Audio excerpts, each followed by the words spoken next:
The VHS Files presents the horror section.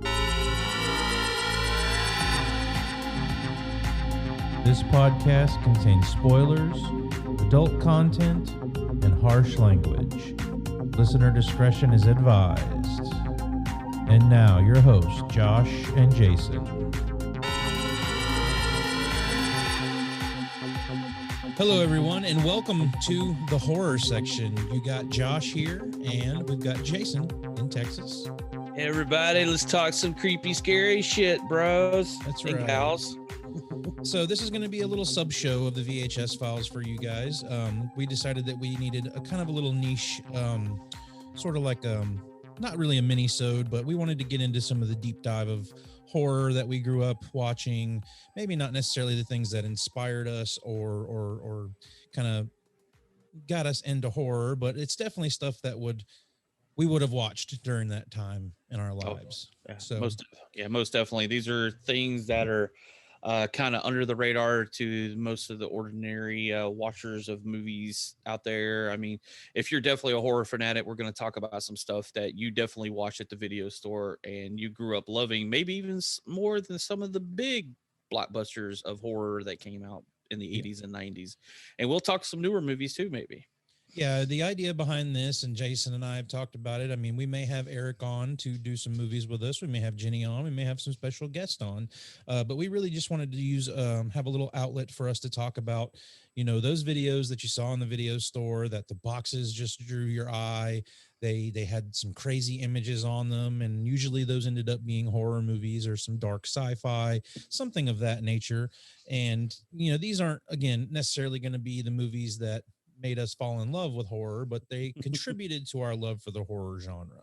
We've talked about a few different movies on the big show so far, horror movies in our spooky season for October. We did Lost Boys for first two Halloween movies. Friday the 13th. So those were big releases for us, but this is going to be more of those, you found these on cable or you saw them at the video store and they were just one-off rentals and they left an impression on you, but they might not necessarily be the best movies you've ever seen. Yeah, so maybe they didn't have the biggest film budget in the world, but they did the best with what they had, and we still love the movies. Man, we're gonna maybe throw in some stuff like Basket Case or Chopping Mall, right. Stuff like some off stuff like maybe The Gate or Subspecies. We're gonna have some really cool things that I know that me and Josh we love. We're the horror people of this show, and we watch all these cheesy movies that most people would turn off after 5 minutes, but we love them. They are our childhood favorites and adult favorites. We still love them.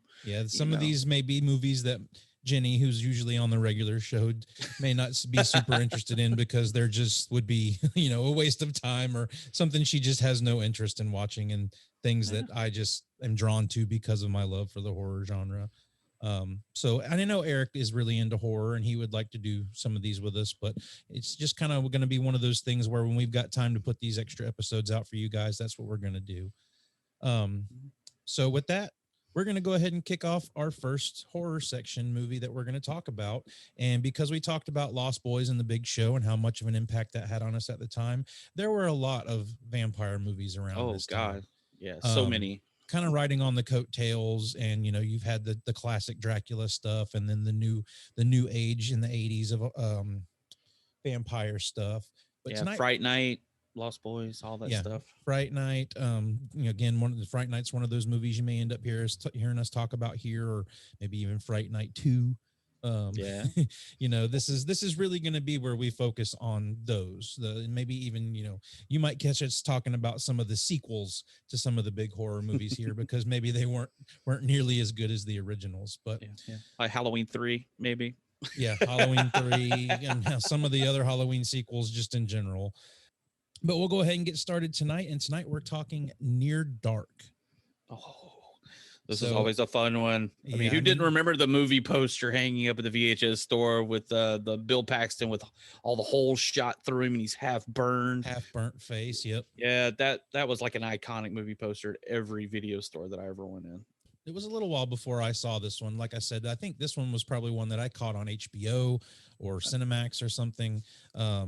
something, they played this on cable quite a bit, and they still do play it quite a bit on, like, Oh yeah.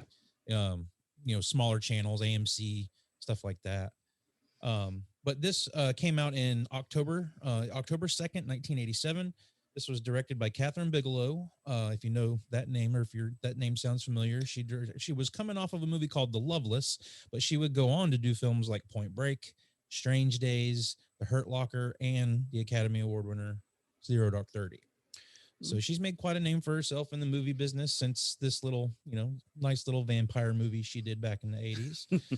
Now, this is where we kind of get into where these movies are going to go. This one had a budget of $5 million, only ended up doing about a $3.4 million box office. So this was considered a bomb at the time, probably because it was oversaturated with a lot of other vampire movies right around here. Lost Boys was a big cultural phenomenon as far as vampire movies go. So this probably got lost in the mix, kind of like you spoke about on the Monster Squad episode, how it probably got lost in the mix of, the teen and kid adventure movies, and just found its audience a little later, because now I believe this movie does have quite a cult following. Yeah, it is definitely considered a cult favorite amongst the horror lovers of the world. I mean, you go to any kind of like horror movie type convention or something like that, you're going to see somebody dressed as Severin walking around. But you see people talk about this. You see movie art everywhere. It is definitely a cult movie. I mean, a lot of people don't want to throw that out there too much for some of these movies, but to me, it's a cult movie, and a lot of people consider it that. Absolutely. So this could be another reason it was kind of lost in the shuffle, because it was released amongst the likes of Hellraiser. Oh, that hurts. Fatal Attraction, and The Princess Bride. So there were some big movies coming out around this time, and this was definitely primed to be lost in the shuffle for sure. I would have to say, I mean, I do love this movie Near Dark, but if I was an adult at that time and I had the money to go to the theater, I would have went and saw Hellraiser instead too. So I'm guilty. Yeah. Of it not helping make its budget, and it just disappearing amongst all those. But yeah, Hellraiser would have definitely been the watch over Near Dark. So this one had quite a cast in it, though. Oh yeah, I mean, your main guy, Adrian Pastar, he wasn't really a big known guy. He really still hasn't been a very well known actor. He was in that TV show Heroes for a brief period of time, and that's really the main thing I would have known him from. I think he had bit parts in a couple movies like Top Gun, stuff like that. Yeah, and nothing you would have seen him in like as the star. No, yeah. He kind of faded out. This was his top thing, and after we talk about this movie, I think I can maybe understand why he didn't move on to bigger and better things. But yeah, that's my opinion. But it also stars Jenny Wright, Bill Paxton, as you've mentioned, Lance Hendrickson, or I am always so confused on how you say it. It's Lance Henriksen. I always want to put a D in there. Yeah, it's just Henriksen, not Hendrick, but Henrik. It was Hendricks, man. We're thinking Jimmy, man. It's Hendricks now. No, it's Henriksen. Yeah, at least that's what I've always been told. And Jeanette Goldstein. Now, the last three we mentioned there are pretty popular from being in a very big movie in 1986. This was half your crew from Aliens. Oh yeah, and that was really a big turn on about this movie when you saw it. It was like, man, these are all people from the Aliens movie. Yeah, and Catherine Bigelow liked the Aliens movies and James Cameron enough. She went out and married him. I mean, unfortunately, they're divorced now, but she lost. And then she's like, "Well, I'll marry you, but I'm also going to take half of your cast for this movie I'm shooting over here." So, thanks for the help out, James. Well, he was more interested in Linda Hamilton anyway. So. Well, who was? I mean, Linda Hamilton's still, she was pretty hot back then. So this really isn't your typical vampire movie. No. That's also one thing that's very unique about this movie is, they're vampires. It's pretty obvious from where they go in this movie, but it's not your typical vampire, lore and whatnot. Yeah, it's definitely not your old school wooden stakes. The whole silver bullet kills vampires too, which I'm still confused about that with werewolves and garlic and all that. I mean, you get the main thing is what through all of them is the whole sunlight thing. Right. That's it. So yeah, they really went off like hey, everybody's going this way with all the old school stuff. We're going to the right. And they don't even mention the word vampire in the whole movie. No, they don't. I noticed that. Yeah, nothing. So let's get into the trailer, and then we'll really get into the meat of the movie here real quick. So let's get this trailer. Bring on the trailer. You might as well just kill me then, too. Caleb Colton no longer belongs to our world. We give him a week, see if we can call him one of us. He belongs to hers. But you have to learn to kill. He belongs to theirs. I want to kill. He makes you kill tonight. And they all belong. I love that to shot. the night. That shot's pretty awesome. Short for a bus ticket home. You help me out? What are you on? Believe me, I told you. Just don't think of it as killing. Amen. Don't think at all. It's just something that you do night after night. It's only ever a question of how. You nervous? I would be too if I were you. Near dark. Could be your boys falling in with control. Check out time. Oh, that's still one of my favorite kills in the movie. Just that whole line and then boom, blowing a hole through the door and the officer outside of it. Yeah, we'll get to that scene here in just a little bit because that's one of the main ones I want to talk about.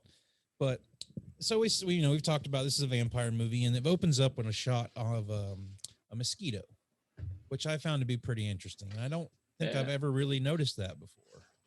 Yeah, it's just the mosquitoes sitting there drinking blood. Hello, vampires. Yeah, drinking blood. You know? It's a cool little reference to something that you probably never really thought about before. Because you think vampire, you think bats, shit like that. I never really considered the mosquito thing, and that's kind of it's a weird little juxtaposition and switch of style. So, and that kind of fits this movie quite a bit.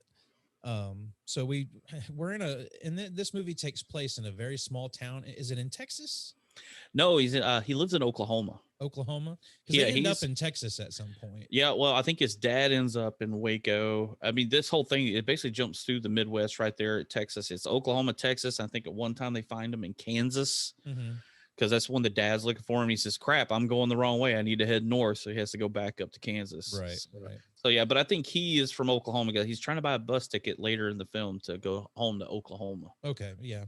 I just wasn't paying close enough attention to that. I just remember that was the one thing I did catch was when they mentioned Texas. But, well, of course, I would catch that immediately. Exactly. So, But we open up with our main character, Caleb, Adrian Pastar. He's going into town to do whatever it is he does in Oklahoma. He sees a nice little young lady eating some ice cream on the side of the street. Dude, she looks hot. I mean, I know that this is 80s, and then they did that whole bringing back the whole country music lifestyle type thing during the 80s for a little bit. Everybody was wearing cowboy boots and cowboy, but dude, her walking out there with her thumb in the top of her jeans, just sitting there eating an ice cream cone, and I had such a crush on her. Mm-hmm. I was like, I want to meet a girl like May when I get older, because I mean, this movie came out, I was only 10. Yeah, but later in life, it's like, oh, I want to meet a May one day. Now he sees her, he's with his buddies, and he's like, I'm gonna go after her. And he's a very pushy fellow, I have to say. Even pushes his own friend away. His one buddy's like, hey, I'm gonna go talk to her. Oh no, you're not. Yeah, I'm going after this one. But he's super pushy with May too. Like, he is really putting it on and trying to get in her pants, man. And I found that to be pretty crazy, because he's constantly trying to force kisses on her and whatnot, and she's like, it's obvious she's like, no, dude. And we know why from watching this so many times now, but especially when you're watching it from the get-go and never seen it before, it could go anywhere at this point. But so his first clue that something crazy is going on with her is he takes her to see a horse, and the horse freaks out. Animals always react to the bad guy in a sense, or something's off, because animals do that. I mean, dogs know when they got bad people around. Right. It's like in Lost Boys, the dog can, what does Corey Feldman say? Your dog knows a flesh eater when he smells it. Yeah. I mean, so the horse feels it and everything. And I mean, and he's freaked out. He's like, wow, you don't want to pet a horse? I mean, everybody loves a horse, Yeah. And then just immediately after that, it's like, what time is it? She's and time is of the essence for her all of a sudden. It doesn't, hey, I'm having a great time, but what fucking time is it? I need to be somewhere. And then he brings up, was your daddy going to give you a whooping when you get home because you're out late, blah blah blah. And And you know, like I said, him being pushy. I mean, ultimately, what him being pushy is what gets him in a ton of shit.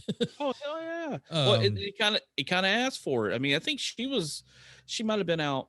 You know, we find out later what she is, but she might have been out there. But I think she was going to let him off the hook because she probably thought he was a nice guy. Yeah. And was going to do that. But the whole thing where he's like, I'm not going anywhere. I mean, he literally stops a truck, puts the keys in his shirt. Yeah. He says, I'm not going nowhere until I get a kiss. Mm-hmm.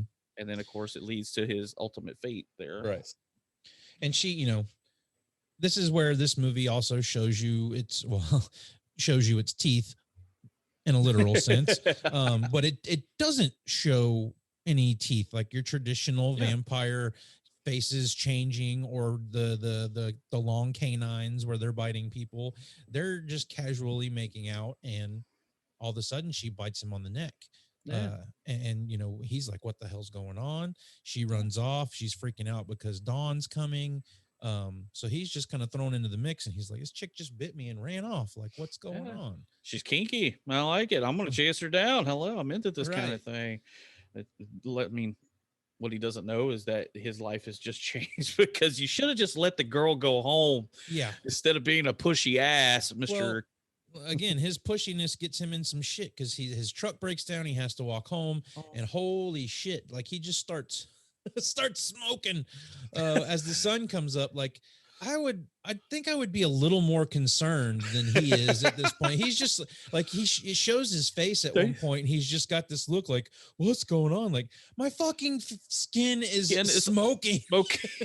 I am on fire. I don't know what's going on. I mean, I know it gets hot in Oklahoma, but not when the sun comes up. Hello. We know what a sunburn feels like, but when you literally see smoke coming out of your jacket, you're like, something's wrong. But that's the other cool thing about this. I mean, in most of your vampire movies, it takes time. Yeah. Like you get bit, you don't immediately start having the powers of a vampire, as in most of the movies. Like even Michael in Lost Boys, it took time. Like he had to feed, but he did gain little powers slowly. I mean, this is literally an hour or two from when she bit him, and he's trying to walk home, and he's turned into, crispy critter walking across the field. And I got to bring this up because this is a part about Caleb I have a problem with, is his body acting, quote unquote, is some of the worst I've ever seen in a movie. Through this whole movie. I would say for the star of the movie, he really is the weakest part of the movie. Oh, most definitely. Like I said, I didn't do a deep dive on him, but I don't, he really hasn't been in a ton of stuff. Didn't go on to be in a ton of stuff, and this movie may be some reason for that because he's not the best part. He kind of leads us through the story, but he leaves a lot to be desired from a leader of the movie. Yeah, I mean, later in this movie, we really know who the star of the movie is later. Oh yeah, Well, we'll meet him here in just a second. As as Caleb is trying to get to his dad's farm, we find out his dad's a veterinarian. And his dad, what's his dad's name? I can't remember. Tim Thompson. Yeah, Thomerson. Yeah.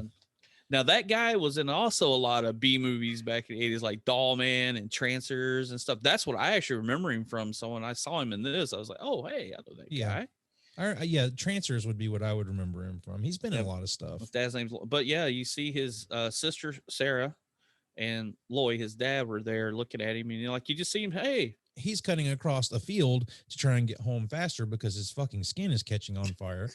And all of a sudden, this RV pulls up and snatches him in. And this is where this movie takes a complete turn.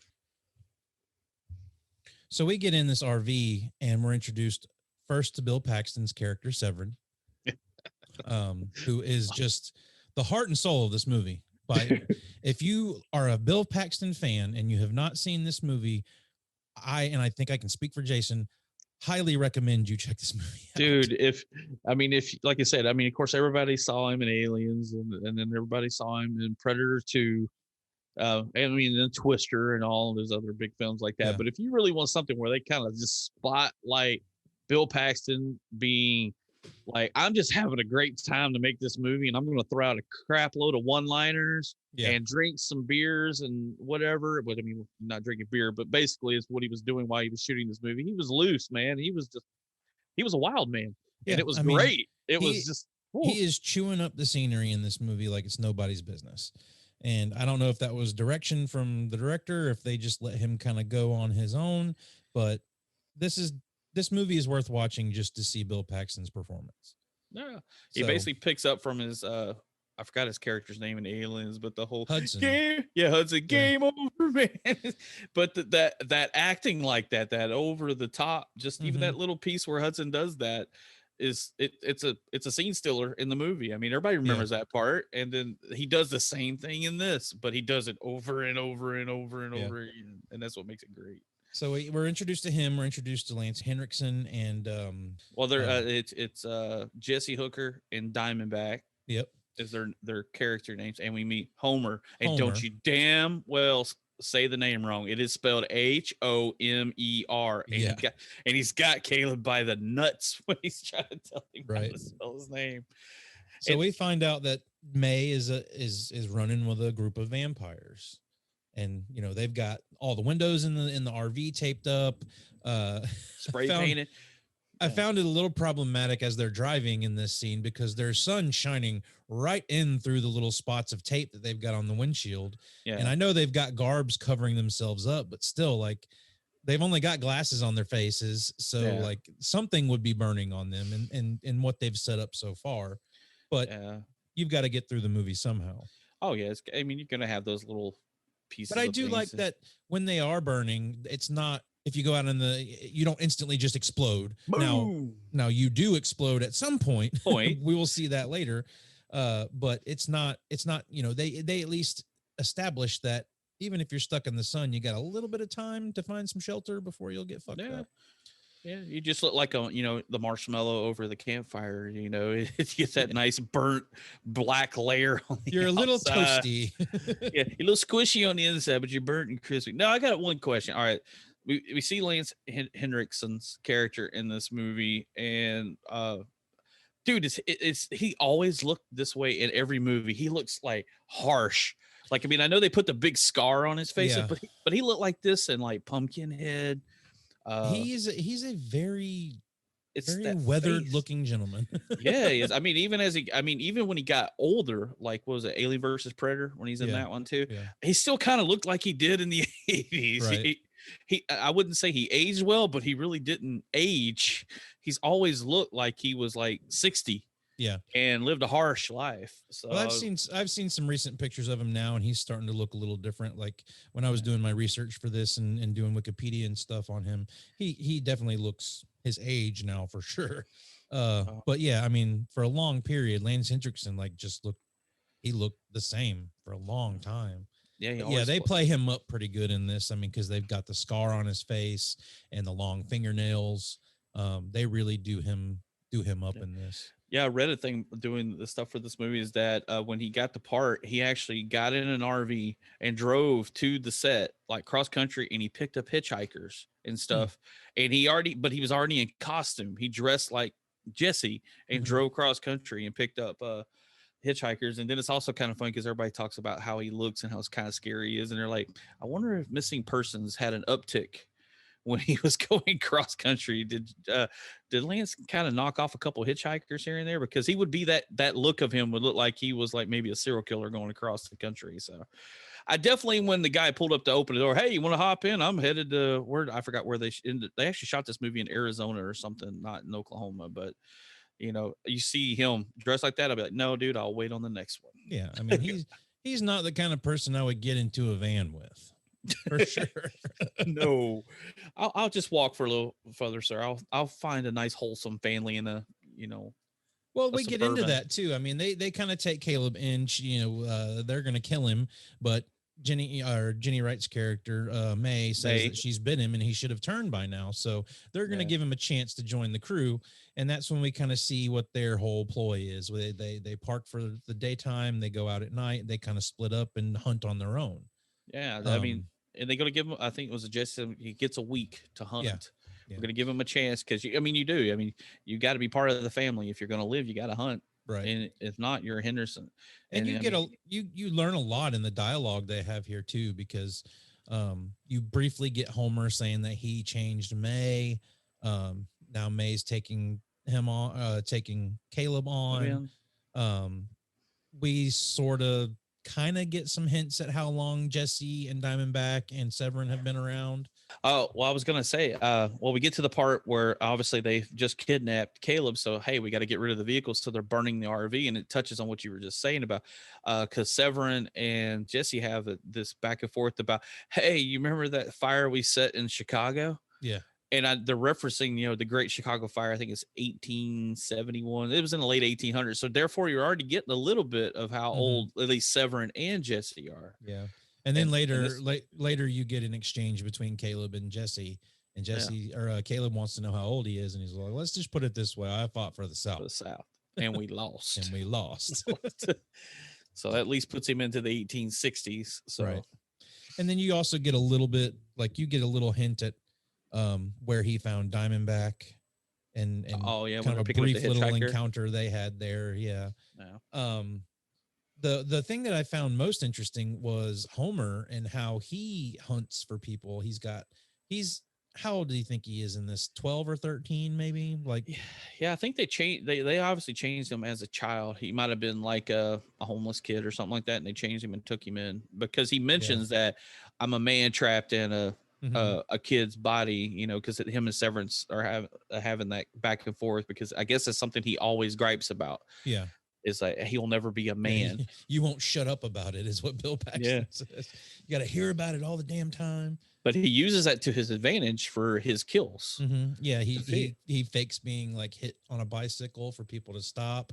I thought that was really cool. And the way they portray the vampires in this is very interesting. As you've said before, they don't call them vampires. They don't really have a name for what they do. They just know they have to hunt. And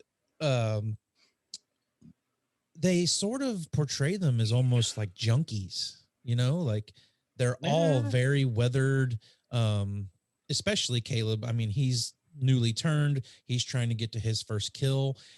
You find out that he is deep down a good person. He finds a very good moral dilemma in this. Yeah. He does not want to kill people. He's scared to death. I think that's the one thing the actor Adrian Pasdar gets across pretty well, is he is afraid of what he's become. Yeah. Well, again, he did it to himself. Should just let her out of the car. Took her home. It's your own fault, bro. And he tries to catch a bus home. He has an interaction with a cop. And the cop thinks he's a junkie. I mean, just the way he looks, he's like, is he strung out on something? Right. He's like, what are you on, kid? Yeah. He hasn't fed. He doesn't know that he's got to survive on blood. And I found this exchange between he and the cop pretty good, because I always found it odd when I was a kid, because the cop's got a hand that's all wrapped up in a bandage and you can see blood through it. Yeah. But he's checking Caleb's eyes with that hand, and you can see Caleb just looking like he can almost like he can smell the blood. Yeah.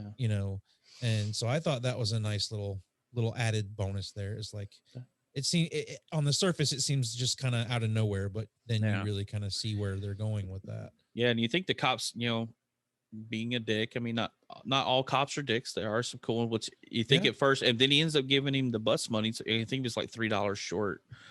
And but I remember him. That's what confused me. He's like, all right, he had 11, he needed 14, but then he goes and buys the candy bar, which he finds out he cannot eat anymore because it's not appetizing. Yeah, because his hunger for blood. I'm like, well, didn't that make him short? But then after this watch and paying attention, he had change too. So I was like, why didn't you throw that change on that bus ticket, man? Yeah, remember this is 87. Candy bars cost a quarter back then. Yeah, that's true. But the cop gives him the money to get the bus ticket home. But I mean, then we shoot to him on the bus, and I'm like, oh, cool, he's going home. And then he has to get off the bus, and he's like slobbering and stuff's oozing out of his mouth or something. And he's got to get off the bus because of hunger. But just only a few seconds later, he makes it all the way back to May. And I'm like, that is like the shortest bus drive out of town ever. Because I'm like, dude, you're on a bus. I mean, they're moving, they're going out. But as soon as he gets off, it's just immediately he's right back there with May. There's a couple of times they do that in this movie that I found pretty convenient. It's like, did the bus end up going out of town right past the place where they were hiding the truck? Yeah, that's all I could think of. There's a scene shortly after this. Well, from here, I mean, she kind of explains to him that you have to feed. To feed. She offers her blood to him, and he kind of feasts on that. And you really see him change. Like, they do a good job of seeing how he completely changes his body posture, his mood, everything changes now that he's had blood, because he's fed. But after they figure all this out, he has a little bit of, nourishment from having some blood in him. He makes a call to his dad, who's not home. And then again, like, he's walking up a street and she just pops out from out of nowhere. Like, he's wandering on his own and all of a sudden she shows up. It's almost like she's never too far behind him. Like maybe she's just following his every move. I almost kind of wonder sometimes too, is like, the whole vampire thing where they can either fly or turn into a bat. Because even like in the beginning of the movie where she runs out of the truck, I mean, the sun is coming up. Yeah. And she's in the middle of nowhere, but I know she makes it back to the RV. Yeah. How does she get there so fast? I mean, does she have, superhuman speed? Can she fly or something? Because like you said, out of nowhere, she pops up. They don't really give us anything leading to that they have anything like that. Yeah. But they do. When he takes her to go see the horse, he lassos her and he's pulling her towards him. And then she starts pulling him. Yeah. He's like, she's man, strong. you're strong. And she's like, I'm stronger than you. Yeah. But Caleb calls home, but his dad and sister are already fed up with the cops back in Oklahoma because nobody showed up in time to file a report. So they're like, fuck it. We're going to go look for my son on my own because the cops aren't helping me out. That cop was a dick. Yeah. And that was helping out. So yeah, he calls home, no answer. From here, this is where we really start to catch it. Caleb is having a very big dilemma with killing. They hitchhike. They try to get on a truck with a guy. May pushes him to try and kill the guy. He can't do it. And so she ends up doing it for him. She lets him feed off of her some more. And this is where symbolism kind of shows a little bit too, because she's letting him feed in an oil, what is it? The oil pumps. Yeah. It's like, so it's like the blood flow stuff. I thought that was pretty clever. The imagery of the whole oil pump out in the middle of nowhere, it's pumping through right back into Caleb. And she's basically like his freaking Waffle House. She eats here, feed off of me. I got you, man. But he's getting greedy. Like he's enjoying drinking her blood, and she has to like push him off of her because she's like, listen, you can kill me if you drink too much. And you cut to him and he's got this really big smile on his face. Like he thinks it's funny. Like, like he realizes, I think he realizes what he has, but he's just at such a moral dilemma to be able to do it. He just can't pull the trigger, quote unquote, to kill somebody. But that's what he's going to have to do if he wants to be a part of this life. And because it's right after that, because then they're threatening him again that if you don't kill, they're basically going to kill him. I mean, they said, like they said, you don't have to die, but you can suffer. Basically, it might take you forever to die. I think it's what Diamondback tells them because they're on the train. Yeah, they had hopped the train because that's one thing. Is man, they jump vehicle to vehicle. They're making sure nobody can track them down. Yeah, I found it pretty funny. After they ditch the first RV, they go to the car lot to grab something, and Bill Paxton's stealing a car from a car lot. And you can see a nice little van with no windows in the background. Yeah. And it looks like he's going towards it. And all of a sudden he veers right and he gets in this like old crummy Jeep station wagon. Look at that. That like has windows all through it. It's like, dude, why didn't you go for the van? That would have been a whole lot better for you. Yeah. Get the panel van or what we always called them when we were kids, the Chester vans, the Chester child molester vans, the vans that had no windows. Yep. All you have was a windshield and the two for the doors. That was it. That would have been there perfect. I only had to spray paint 3 windows. Yeah. But no, he goes with the cool little ride. But they end up dumping it. And then we get to this part. They're on a train. Mm-hmm. And then that's the part like in the trailer that me and you both were like, we get that iconic scene, which I've seen that as a movie poster too. Yeah. The family walking up at the top of the hill with the smoke and the back shot of them all in shadow. Mm-hmm. And then you see the diner or the bar down below them, like, it's time to feed. Yeah, so they give Caleb an ultimatum. He says he has to make a kill tonight or they're gonna kill him. You've got the dilemma there. He doesn't want to make a kill. May, wants him to do it, wants him to be part of the group, but if he doesn't make a kill, they just can't trust him. They can't make him a part of all of this. Oh. And Bill Paxton is chomping at the bit to do something to this guy. He's ready to kill him. He has no respect for this guy, wants him out of there. So this bar scene is one of the best scenes of the movie. It's actually a good scene in B movie history period, if you want to call that. I mean, I love this scene. I mean, I've even like today, I went back and was watching it again when we started today because it's a great scene. Yeah. Okay, so we're gonna play the scene when they walk into the bar here.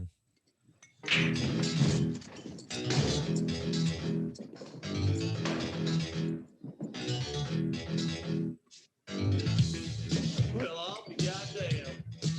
Shit, kick your head. I just love the very first line when they all walk in, and the music. The people who did them, was it? They did it as a German band, like Tangerine Dream. Yeah. That which sounds a lot like some bands we listen to today, like Laserhawk. Yeah. Like Laserhawk could do the remake of this movie. And we haven't mentioned that like Severin is dressed in like all leather clad. I mean, they look dirty, nasty. Like they look like nomads. Yeah, that's nomads, and that's what they said they were going for, was like nomadic vampires that just traveled around. Give me a couple of shots, whatever donkey piss you're shoving down these cocksuckers' throats. Hey. You spilled my drink. Well, why don't you look it up off the bar, meatball? So yeah, I mean that's just a taste of what we get with Bill Paxton in that scene. Well, it's just like him. His whole attitude anyway is like he knows he's immortal. He don't care about knocking that guy's drink over. That guy could have a gun or a freaking Bowie knife, whatever. What's the matter to him? I'm gonna heal. I'm gonna eat you later anyway. But it's just he just don't give a fuck about anything. And you've got he takes Caleb and sets him at the bar, trying to get him to a point where he's gonna do something. Everybody else sits at a little booth and they start messing with the waitress, and I think that's a nice little. Oh yeah, where between them, Jesse and Diamondback, and all of them sitting at the table. You got Jesse coming on to the waitress and getting close to her. You got Diamondback, who could play like the jealous girlfriend type, but you see that she's getting her switchblade ready to open this girl up. Yeah, because they brought the beer in the glass. He says, "I don't need the beer. I just need a glass." Yeah. So you're like, what are they about to do with this glass? Well, like you said, where it's basically like he's playing her to keep her focused on him so she can come up and do her job. And she basically opens her up like a freaking water jug, grabs her and like pulls her down, like, here, let me fill up my glass here, like a beer tap out of your throat. Yep. And then he just throws her on the fucking floor. And like Homer, he's this 12, 13-year-old vampire, looking kid, and he's actually a grown man in a little kid's body, but he's just like casually dancing in the background and like this is just nothing to him. And May's just keeping to herself during this, and you're really just sitting there with Caleb seeing how it is that they terrorize people. I think it's Caleb. No, the guy that he fucks with his drink goes to hit Severin and hits Caleb instead. Yep. Bill Paxton puts him in front of him, and Caleb hits the guy and knocks him across the bar into the pool table, and he's like flies way across the room. He goes, "Did I do that?" I had that in my nose. It's like, I like a picture of Steve Urkel. Did I do that? Yeah. He like knocks the guy all the way across. He's like, whoa, wait. You kind of see the look in his eyes, like, whoa, the taste. I'm getting used to the taste, but I don't want to kill. But I can do that if I feed, and probably other things. And they just start picking these guys off one by one. You got your long-haired shit kicker guy over at the jukebox that Bill Paxton starts fucking with. I love the Severin chicken dance. Yeah. He starts dancing around this guy. The guy's like, "Hey, man, I don't want any trouble." And Bill Paxton just goes into him. And the guy tries to choke Bill Paxton out, and he starts faking it for a minute. And he's taking the guy's glasses off of his head, and he's putting them on him too. And I think I'd read that Bill Paxton like totally improvised that whole, or ad-libbed that whole scene, that part right there. It was just all ad-libbed. Well, it's great. It's great. He finally gets to a point where he can bite the guy, and I hate them when they ain't been shaved. That's my favorite line, dude. It's good. And then when he's done feeding on the guy, he's finger licking good.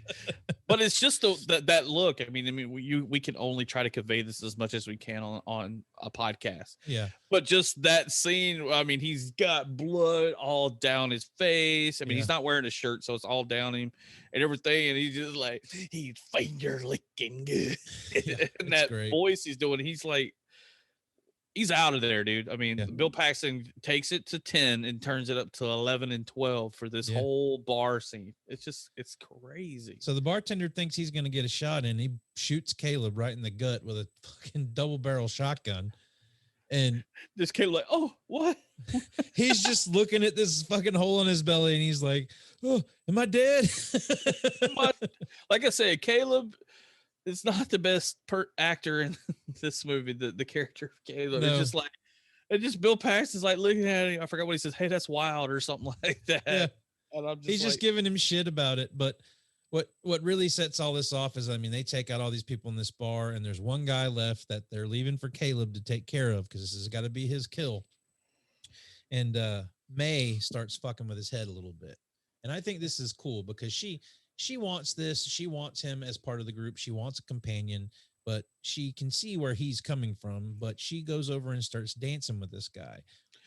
Yeah, and I love that it was that nice country slow song. I think it might have been a George Strait song or something. It's a country song. And it's a young, innocent kid like, Dad, I'm going down to the bar to go shoot some pool with my friends and blah, blah, blah. And then this is going on. And he's just so innocent sitting in the corner like, what the hell is going on? And then Pretty Little May.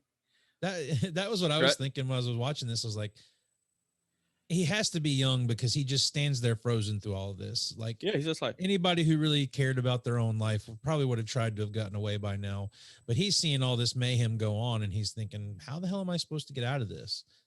But as soon as she starts dancing with him, he knows he's in for it. And that's what sparks Caleb is he's jealous that she goes over and starts dancing with him. Yeah.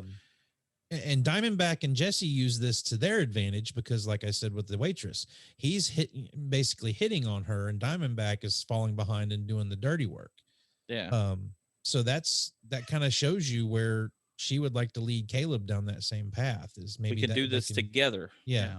Could it be like a teamwork type thing? You don't have to do it all by yourself. I mean, we can do this forever to the end of eternity, and I'll set them up. You take them out. Or they can go back and forth. But dude, I forgot if it's before that or after that. But when Bill Paxton kills the bartender with the spurs, dude, he hops up on the bar and you can actually, I mean, whoever did the makeup for that, the effects back then for that, that cut on the neck is like, whoa, it looked real. Yeah, there's some pretty gruesome shit in this movie. Yeah, but for 87, when we get to the finale. Some of the makeup effects they do on Bill Paxton, like you mentioned on the cover art for this, where he's burned up and whatnot. I mean, it looks really, really good. The kid runs off. He gets away. They tell Caleb to go after him. And Caleb, again, he gets him, knocks him down, can't do it. He's just too good of a person. Let him go, yeah. And that, why they wouldn't have killed him right then and there, I don't know. Maybe it's May, keeping them from doing it. But they decide they need to get the hell out of Dodge because this kid's going to go to the police. They go to a motel, and there's a weird exchange between Jesse and the guy at the front desk. Yeah, because he talks like he said, you look familiar, like because the guy remembers him. Yeah, I mean, you look at Jesse's face with the scar and all that stuff. It's definitely a memorable scar. Yeah. And he's like, yeah, he come through there. And then Jesse says, yeah, I make it through here about every 50 years or so. Yeah. It's like, does he Which really? is pretty funny. Now, there's something going on with that little mat that was on the desk because they cut to that and Jesse's looking at it. And when the guy hands over the keys, Jesse grabs it with his scarf or something. He doesn't grab it with his bare hands. I need to look at that again. Whoa, that's something I missed. Maybe there's something up with that. Maybe he couldn't touch it, or maybe it was sitting in the sun, like the sun was coming through. It could have been that, or I think there was like maybe a religious emblem or something that was on this mat that he maybe set it on. It's something that I caught and I meant to go back and look at and forgot. But the sun's coming up and they've got to sleep. They've got to get out of the sun. And then sure enough, the kid went to the police and now they're surrounded by police at this motel. Yeah. This is another great scene in this movie is when they decide that they've got to get the hell out of Dodge. They're trapped in this room and it's daylight. They can't get out unless, they're risking their lives trying to get out of this room. And you get another great line from Bill Paxton. They start delving out the arsenal, getting their guns ready. They don't want to give anything to Caleb because of the fact that he fucked up. But I love that when Bill Paxton starts the gun show, the gun show, Yeah. he's checkout time. He blows a fucking hole through the door and through the cop on the other side of it, but it like pierces him right in the gut with a beam of sunlight. Yeah, it comes right through, bam, and it knocks him back across the room. Yeah. Because like they said, that's their main fear, I guess, because they know they're immortal, but they are so definitely afraid of the sun. I mean, because you see, like when they find out the cops are there, Homer is almost hysterical. Yeah. He's Like, afraid of the sun. Like yeah, I'm gonna die. I'm gonna die. This is how I die, and they're doing their best, but Caleb tries to show him that, hey, I guess this is the kind of life I want to live, because nobody from his family's found him yet. He's kind of on his own with these nomads, and he goes, I'm going to step up. I'm going to save the day. Yeah. And he knows he's going to have to do it the hard way. I mean, they're all giving him hell. Like, yeah, go right ahead, dude. They're going to blow you away, on your way there. And you're going to turn it to a freaking crispy marshmallow. Yeah. But he does save the day. I mean, he drives the van right into the hotel room. Turn it to a drive-through. Yeah. Literally goes out the other side too. Yeah. But you can tell by the exchange between he and Jesse, like he's impressed them. He's gotten them out of a situation, so they're going to give him some more time. And they end up in another hotel down the road. This is where it gets a little interesting. You get a little bit more of the backstory, the exchange between Caleb and Jesse about how old Jesse is. Yeah. They're so dirty, like when they've been in the sun and they've got the burns on them and whatnot. Like they just look so gross. Dude, I have it right here. It's like, do these fucking people ever take a bath? Yeah. It's like they are the dirtiest.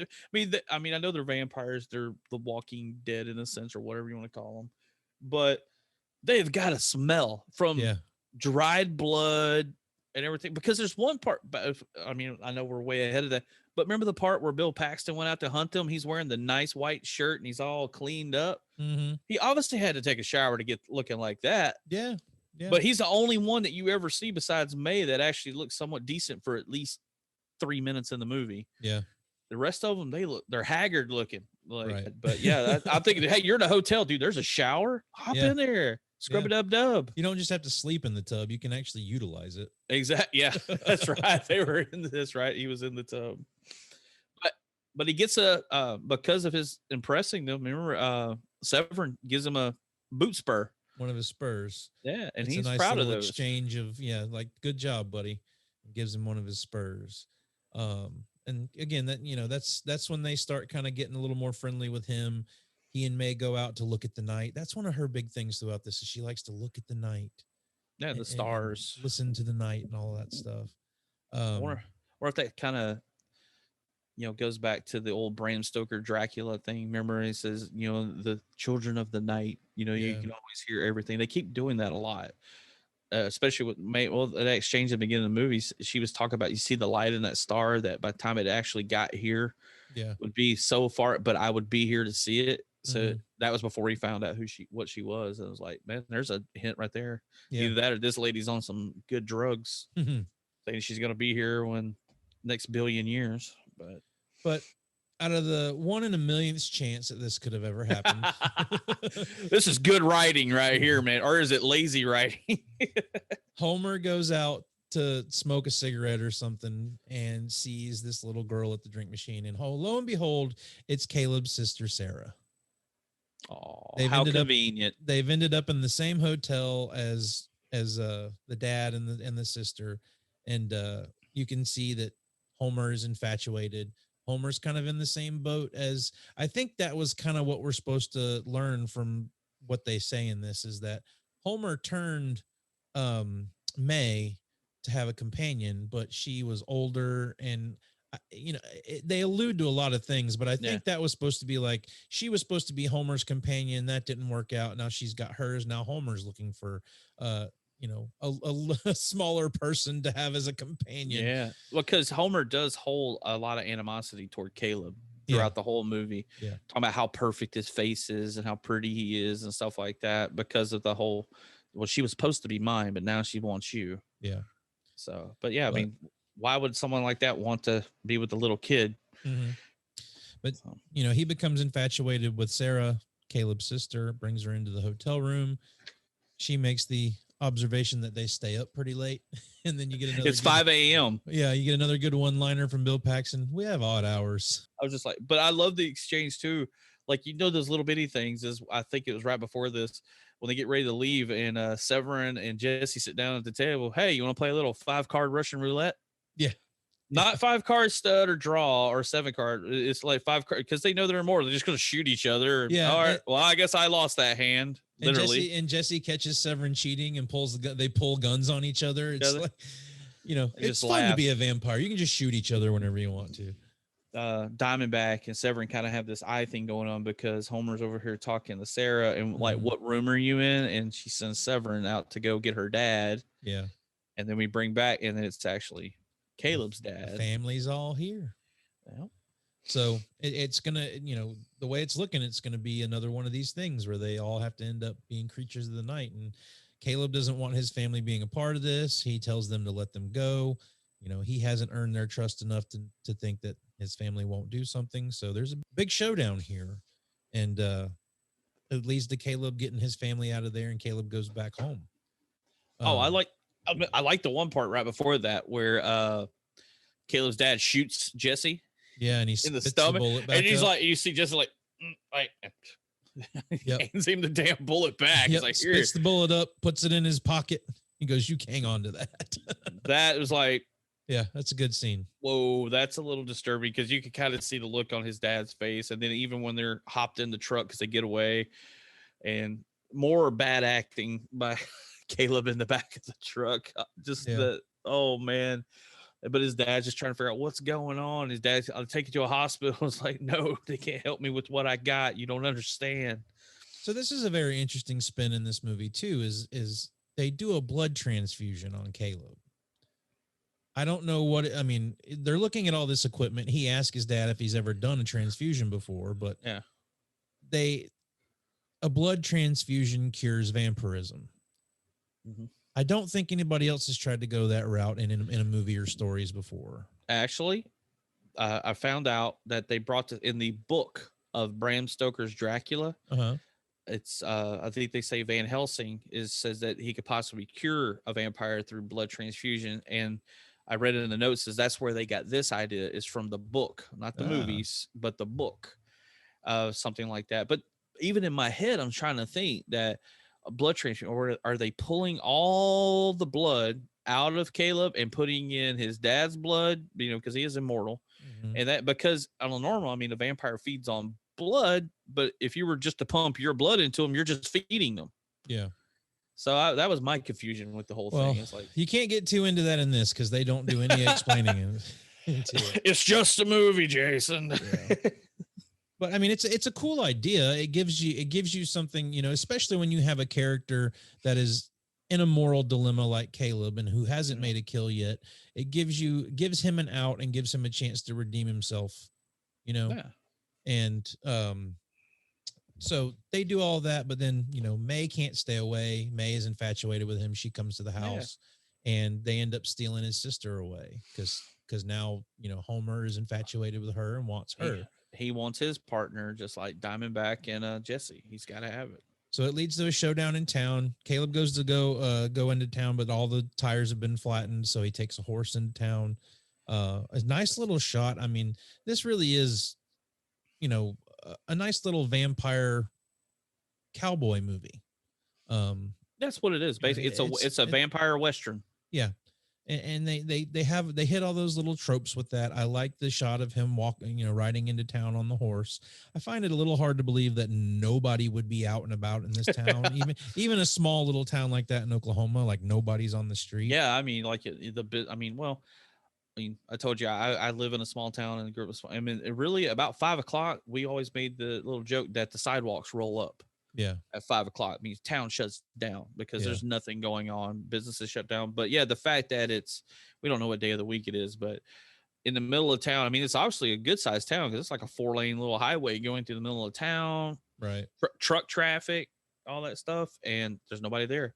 But it, like you said, I agree. That's a cool shot of him like saving the day shot of riding into town on horseback. That old school Western shot.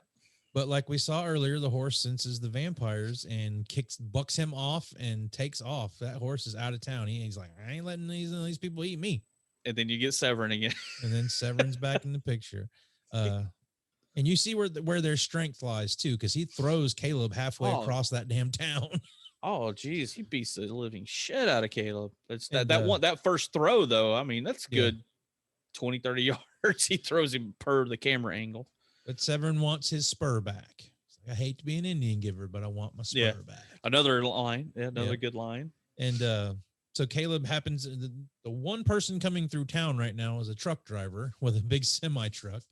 And he's trying to get in the truck and Severin shoots the guy right in the head. Bullseye. Yeah, I just love that. He's looking at it. It's like, how can he do that? But I guess it's a vampire thing. They got really good eyesight. So, but Caleb hops in and plows right into Severin. And then that's when you get that iconic shot of him like busted up halfway through, half chewed up on one side, crawling up the front of this thing and just starts beating into the hood like it's a piece of freaking aluminum foil. Yeah, he's ripping out like wiring and any hoses and everything else. And what's cool though is that the fact that Caleb was able to do that. Remember, because earlier when they killed the other truck driver, the truck driver was telling him how to shift the gears and what not to do. Yeah, and and he says why, and he said, well, it will cause your truck to jackknife. Yep. So he paid attention. And he does it. He lets that damn thing jackknife and blows Severin to hell. Yeah. As far as we know, I guess. Yeah.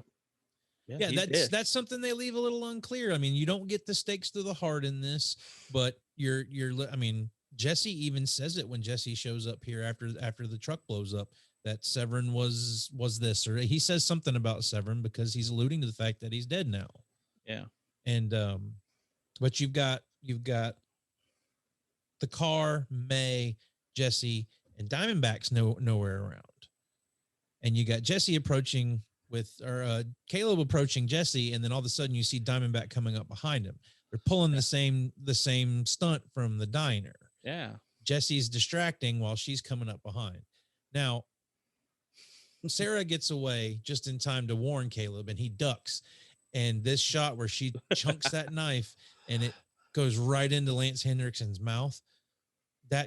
That's what stuck with me about this movie when I was a kid. And then his head goes up and he pulls it out and like blood splurts out when he pulls it. Oh yeah. So good. Good little effect there. I mean, because they could have just done the old school like that and pulls it out and been no blood on it or whatever, because they're vampires. But yeah, just that.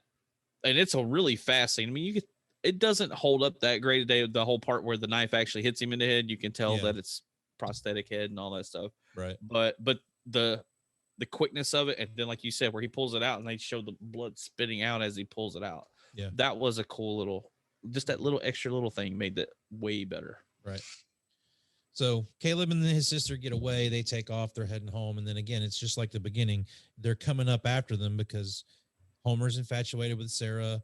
You still have May, who's infatuated with Caleb as well. And, at this point, I can understand Homer wanting to have his companion, and they're going after her for that. Yeah. And they get her back, and May tries to sacrifice herself to save her. Yeah, they jump out the back window. They jump out the back. And at this point, like, Homer jumps out after them and runs after her. And this is where we see that if you're in the sun long enough, your ass will explode. Yeah. And that's exactly what happens to Homer. Now, at this point, you've got Jesse and Diamondback left, and they're still pursuing Caleb and May and the sister.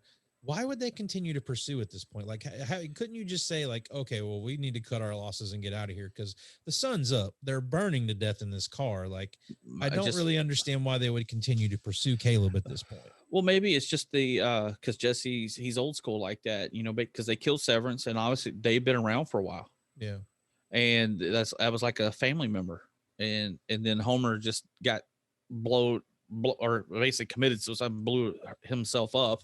Yeah. But that's what it is maybe he was like, screw this, and somebody's got to pay, blood for blood type thing. Right. But ultimately it just leads to their death. I mean, they burn to death in the car. The car just goes and off they the explode. road. They explode inside the car. It's a little bit of a lackluster out on their part. Yeah, it's kind of like you would expect something bigger out of the two heads of the household of the vampire family, and it's just kind of like we in the car, it rolls off the side of the road, and we just burn. Yep. You kind of like walk, walk, walk. Really, that's all we get? Come on. But then we cut to a scene of May waking up and in the sunlight. She can't believe it. She's scared to death that she's in the sun, but she's not burning. So Caleb did his transfusion on her, and now they can live happily ever after. It took a lot of blood too, because you can see there was a lot more bottles of that laying around of the blood bottles. It's like, because I guess maybe she'd been a vampire longer. It took more blood to change her back to normal. But then you kind of see her like she's like a newborn child. Like her eyes are just kind of like she's scared because of the sun, and it even does that slow zoom. Yeah, and it's almost like, did she really want this, or is she happier being immortal?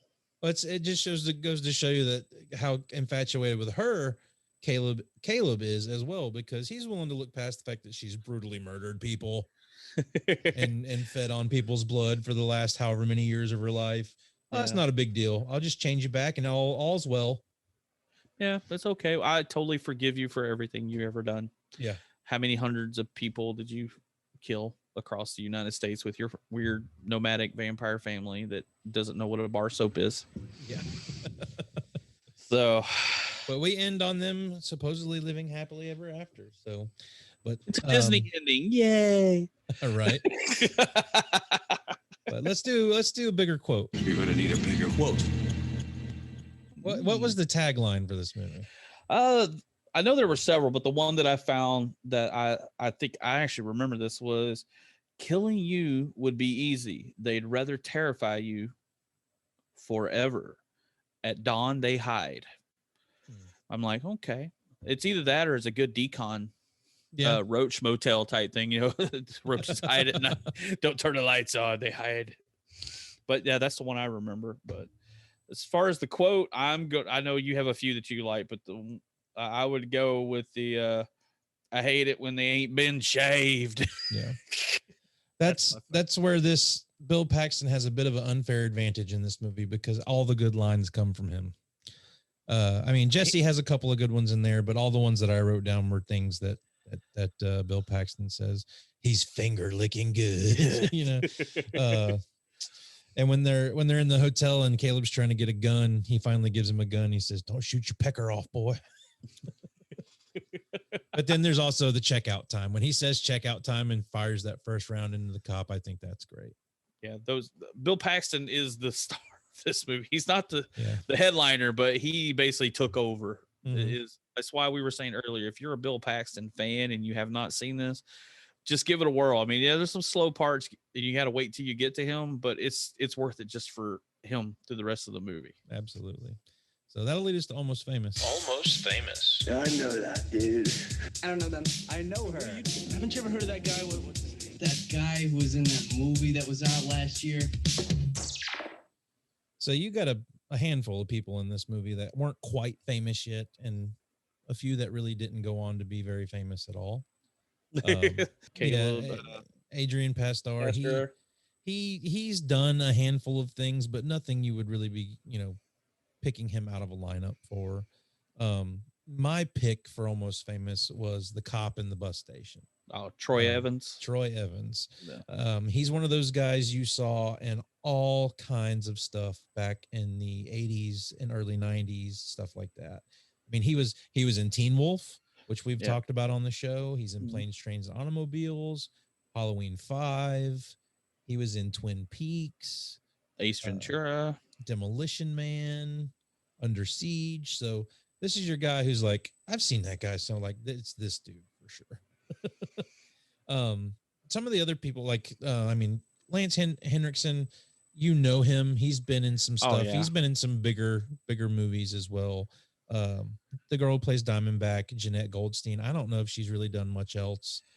Aliens and T2. I think Lethal Weapon 2. Yeah, she had a brief little cameo in T2. Yeah, Tim Thomerson, like I said, the Dollman and Trancers.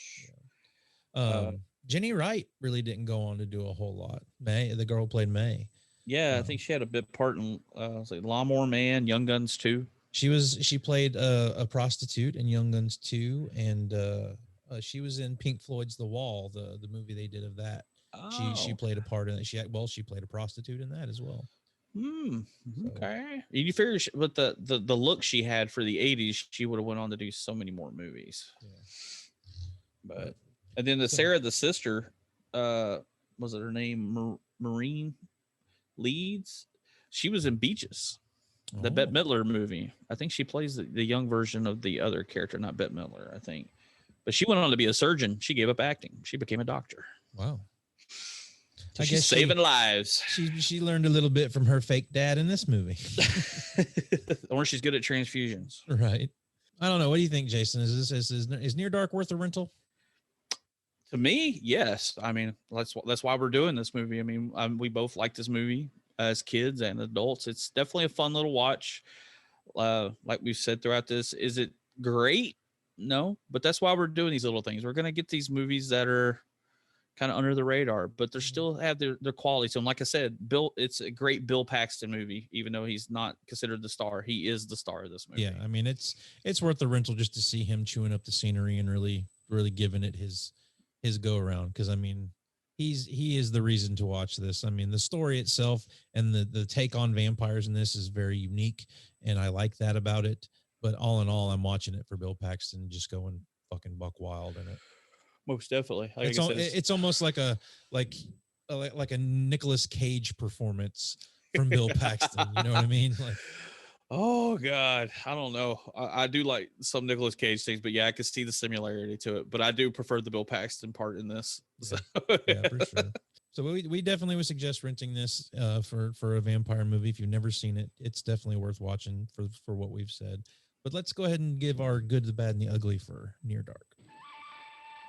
The good, the bad, the ugly. My good for this is the different take on vampires. How it's just a little bit different, the little things they changed, and the fact that they don't really call them vampires in this. I like that they just throw you in the middle of this with no real explanation, and you just kind of have to follow it from there. Yeah. That's the edge this movie has for me. That and the Bill Paxton. My bad would be Homer. I don't think Homer is that great. The actor that plays Homer, I kind of find to be a little too whiny. And every time as a kid. Yeah. And I mean, every time Homer says something in this, I feel like it's cheesier than when somebody else would say something. So Homer is really the worst part of this for me. And the ugly, I would say the vampires, because they're pretty fucking ugly in this movie. They're so dirty. So the different take on vampires is the good. The actual vampires, like the look of the vampires, is the ugly, because they are fucking dirtballs in this. They're not your typical sexy vampires. No, definitely not. They're not Brad Pitt. Yeah. How about you? I say my good. That's what I had in my notes, was the different take on vampires, especially for this time of this movie coming out, with the whole Fright Night and Lost Boys. Everything was fangs and veiny eyes and bats and everything, and it comes along, you don't even see any of that in this movies. And I give was it Catherine Bigelow and Eric Red, who wrote this, great original story. It's basically a vampire western. Yeah. Which later down the road we get John Carpenter's Vampires, and it's kind of like that too. Mm-hmm. Vampire western. My bad. Some of the CGI or the special effects don't really hold up. Yeah. Especially the whole thing where Homer's burning at the end. The other ones were pretty good. Just like the blankets on fire. You could tell that was actually practical fire, but at the end, you could tell that it was CGI fire. Yeah. And it doesn't really hold up that great today. No, my ugly is the horrible acting by Caleb. Yeah.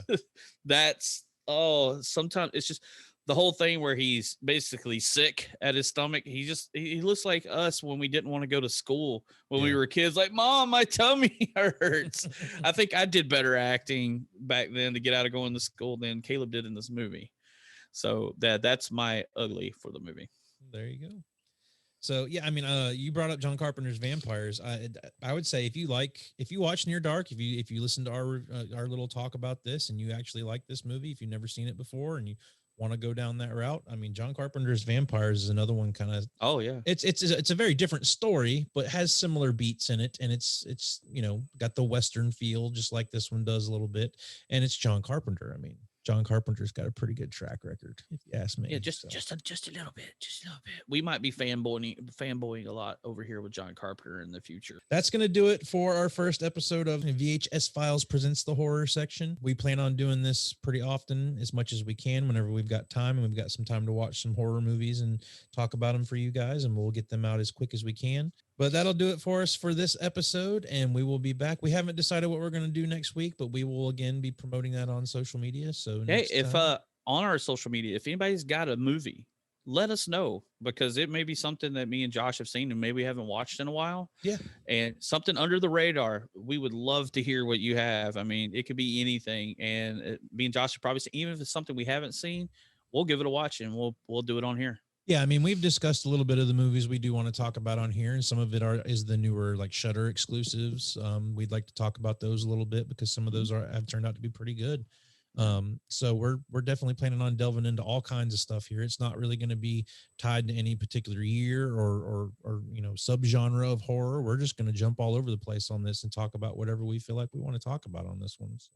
Any suggestions, any questions, any comments, anything of that nature, just hit us up at the VHS Files, Facebook, our Twitter. All that stuff will be at the end of the show, so you guys can get to us through that. But that'll do it for us tonight, and we will be back with another episode for you guys as soon as we get one recorded. So until then, be kind, rewind. Bye! It's over. You've been listening to the VHS Files Presents the Horror Section. Please leave us a rating and a review wherever you get your podcast. Interact with us on Facebook at VHS Files Podcast, Instagram at VHS.Files, and Twitter at VHS_Files. Email us at the.vhsfiles@gmail.com. Thanks for listening.